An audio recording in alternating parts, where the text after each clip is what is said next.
ఎదుర్కొన్నాడు.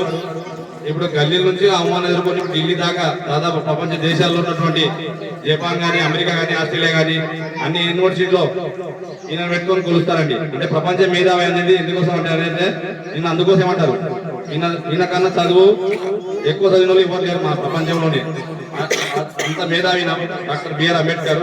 చిన్నప్పుడే స్కూల్కి వెళ్తే నువ్వు తక్కువ జాతుడు అని చెప్పేసి పేట కూర్చోబెట్టి పేటనే చదువు చెప్పేవాళ్ళు సారులు కానీ తోటి విద్యార్థులు కూడా లోపలికి రాణించేవాడు.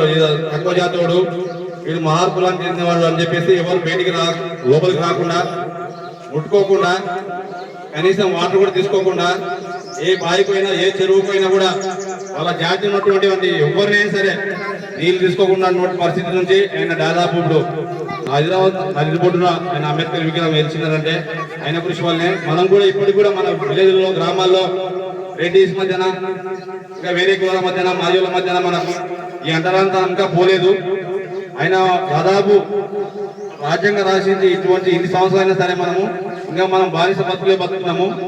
ఆ బానిస బతుకుల నుంచి మనం ఎప్పుడైతే విముక్తి పొందామో ఆయన ఆశయాలకు మనం ఇప్పుడు న్యాయం చేసినట్టు ఉంటుంది అని చెప్పేసి సభ సందర్భంగా అందరికీ తెలియజేస్తున్నాము. కాబట్టి ఆయన చాలా సందర్భాల్లో ఎన్ని అవమానాలు ఎదుర్కొన్నాడో చాలా ఎదుర్కొన్నాడు. స్త్రీల కోసము ప్రత్యేక చట్టాలు తీసుకొచ్చాడు, ప్రత్యేక రక్షణ కల్పించాడు. ఇంత ముందుకు మనకు 18 గంటలు 14 గంటలు పని చేయించుకునేవారు. మన డాక్టర్ బిఆర్ అంబేద్కర్ వల్ల ఈ రోజు ఏ ఉద్యోగాన్ని, ఏ కూలి మనిషి కానీ ఓన్లీ 8 గంటలు పనిచేస్తున్నట్టు చెప్పుకునే వాళ్ళం. ఒకసారి గట్టిగా చెప్పండి సార్కి. అదేవిధంగా ఈయన న్యాయశాఖ మంత్రిగా కూడా పనిచేశాడు. చాలా గొప్ప వ్యక్తి అయినటువంటి మన డాక్టర్ బిఆర్ అంబేద్కర్ మన ఒక్క బడుగు బలిగిన వర్గాల కోసమే రాసినటువంటి రాజ్యాంగం కాదండి, మన అందరి కోసం రాసినటువంటి రాజ్యాంగం అది. కొందరు తెలియక అంబేద్కర్ ఓన్లీ మాదిగోళ్ళకి పండుగ చేసుకుంటారు, మాదిగలో ముక్తారు, మాదిగలో ముక్తారండి, వీళ్ళు ఎవరు పట్టించుకోరని చెప్పేసి అంటారు. అది తప్పు, అది కాన్సెప్ట్ అది తప్పు. ఒక మాలోలకు రాయలేదు ఇది రాజ్యాంగం. మన దేశం కోసం రాశాడు, మన దేశంలో అన్ని కులాల కోసం రాశాడు. అందరికి స్వేచ్ఛ ఉండాలి, స్త్రీలకు స్వేచ్ఛ ఉండాలి, పురుషులకు స్వేచ్ఛ ఉండాలి అని చెప్పేసి ఇప్పుడు పురుషులతో పాటు స్త్రీలు కూడా సమానంగా అన్ని రంగాల్లో రాణిస్తుంటే వాళ్ళండి. ఇంతకుముందు స్త్రీలు ఎక్కడ ఇంట్లోనే ఉండాలి, అంత పని చేసుకుని ఇంట్లోనే ఉండాలి, స్త్రీలు పెట్టుకోకూడదు. ఆ తర్వాత పెట్టుకోతే అది మొత్తం తిరుగుతుంది, ఆటో నడుపుకుంటే అది బరి నడుపుతుంది. దాని వాళ్ళ ఫ్యామిలీ వల్ల ఎంత ఇబ్బంది ఉంటుందా, బయటకు వచ్చి ఆటో నడుపుకుంటుందో, లేకుంటే ల్యాప్టాప్ కొట్టుకుంటుందో, లేకుంటే ఇంకేమైనా పని చేసుకుంటుందంటే మన మగజాతి తప్పు చూడడం వల్లనే ఆమె ఆ విధంగా ఇన్సెంట్ గా ఫీల్ అవుతుంది. మనం మగజాతి వల్ల ఎప్పుడైతే మనం స్త్రీలను గౌరవిస్తామో, స్త్రీలకు రెస్పెక్ట్ ఇస్తామో, స్త్రీలు ఎక్కడైతే గౌరవింపడతారో సమాజం కూడా బాగుపడుతుందండి. ఈయన డాక్టర్ బిఆర్ అంబేద్కర్ స్త్రీల కోసం కూడా చాలా చట్టాలు తీసుకొచ్చాడు.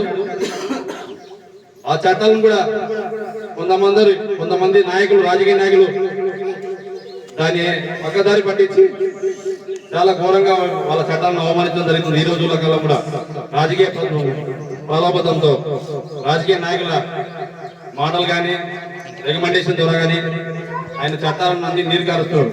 కాబట్టి ఒకసారి స్త్రీలను మనం గౌరవించుకోవాలి. ఫస్ట్ మన ఫ్యామిలీ మెంబర్స్ మనకు టైం ఇచ్చుకోవాలి, మన ఫ్యామిలీ మెంబర్స్ మనం గౌరవించుకోవాలండి. ఎప్పుడైతే మన ఫ్యామిలీకి టైం ఇచ్చి బయట మన రాజకీయ నాయకులు టైం ఇస్తాం, మన ఫ్యామిలీ బాగుపడుతుంది, సమాజం బాగుపడుతుంది. అంతేగాని మన ఫ్యామిలీ వదిలేసి బయట నేను రాజకీయ నాయకుల రూపాలతో తిరుగుతాను, ఏమైనా తిరుగుతాంటే ఇక్కడ ఉన్న పిల్లలు టైం ఇవ్వకుండా వాళ్ళతో తిరుగుతాంటే బాగుండదు, మంచి పద్ధతి కదా ఎవరికైనా సరే. ఫస్ట్ పిల్లలకు టైం ఇవ్వండి. పిల్లలు చెడిపోతున్నారు ఈ రోజుల్లో. అందరూ చెడిపోవడానికి కారణం ఎవరంటే మన పేరెంట్స్, మనమే అండి. మన పిల్లలు చెడిపోవడానికి కారణం ఎవరంటే అంటే మనమే. ఇప్పుడు చూడండి, ఏ పార్లర్ పోయి చూసుకున్నా, ఏ మంచి దగ్గర చూసుకున్నా అందుకైనా కొడుకే పోయి 4-5 బీర్లు లాగేస్తున్నాడు, అది అందరికీ తెలుసు. దానికి కారణం ఎవరు? మన ఇంట్లో మన పిల్లలకు భయం చెప్పుకోలేక. మనం ఎప్పుడైతే మన పిల్లలకు మన ఇంట్లో మన కుటుంబాన్ని సక్రమంగా పెట్టుకుంటే ఖచ్చితంగా బయట కూడా మనం రాణించగలుగుతాం. అది గట్టిగా నేను నమ్మగలుగుతాను. కాబట్టి ఒకసారి టైం ఎక్కువ అయ్యలేదు, నేను టైం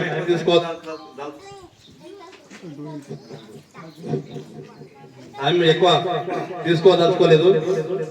మరొకసారి డాక్టర్ బిఆర్ అంబేద్కర్ 134వ దినోత్సవ సందర్భంగా ప్రతి ఒక్కరికి ఇక్కడ మన ఆహ్వానం మన్నించి గ్రామ కాంగ్రెస్ యూత్ లీడర్ అయినటువంటి మేఘాల గోపాల్ యాదవ్ గారికి, అదేవిధంగా మన జేబీ నుంచి ప్రధాన కార్యదర్శి అయినటువంటి గోవింద్ గారికి, జనరల్ సెక్రటరీ మధు గారికి, అదేవిధంగా మన మెంబర్ అయినటువంటి మన పోలీస్ అల్లుడు మన రామకృష్ణ గారికి, అదేవిధంగా శివుడు, వైస్ ప్రెసిడెంట్ నరసింహ, అదేవిధంగా అకౌంటెంట్ అయినటువంటి మన వడ్డెమన్ రాముడు అన్న బిచ్చన గారికి, అదేవిధంగా వీధులు ఉన్న ప్రతి ఒక్కరికి, ముఖ్యంగా ఇక్కడ మన కాంగ్రెస్ యూత్ లీడర్ రాఘవేందర్ గారికి, ఇక్కడ వచ్చిన ఆడపడుచులకు, పిల్లలకు మరొక్కసారి ఎవరైనా పేరు మన్నించాలండి.